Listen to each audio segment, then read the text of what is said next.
রাতের অন্ধকার যখন শত্রুপক্ষের জন্য সবচেয়ে বড় আশ্রয়, এলিগেটরের জন্য সেই অন্ধকারী আক্রমণের সেরা সুযোগ। এতে বসানো আছে অত্যাধুনিক নাইট ভিশন সেন্সর এবং শক্তিশালী আরবালেড রাডার সিস্টেম। এই প্রযুক্তি রাতের নিকষ কালো অন্ধকারেও বহু কিলোমিটার দূরে লুকিয়ে থাকা শত্রুর ট্যাঙ্ক, সাঁজোয়া যান কিংবা বাংকারে আত্মগোপনকারী সৈন্যদের অবস্থান নিখুঁতভাবে শনাক্ত করতে পারে।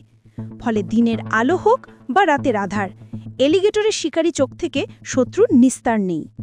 তবে যা এই হেলিকপ্টারটিকে ট্রুলি অনন্য এবং বিশ্বজুড়ে আলোচনার কেন্দ্রবিন্দুতে নিয়ে এসেছে, তা হল এর আকাশ যুদ্ধের ক্ষমতা। K-52 পৃথিবীর প্রথম অপারেশনাল হেলিকপ্টার, যা শত্রুর ফাইটার জেটকেও চ্যালেঞ্জ করার এবং ভূপাতিত করার ক্ষমতা রাখে। এটি একটি অবিশ্বাস্য ধারণা, কারণ হেলিকপ্টারকে সাধারণত স্থলভাগে লক্ষ্যবস্তুতে আক্রমণের জন্য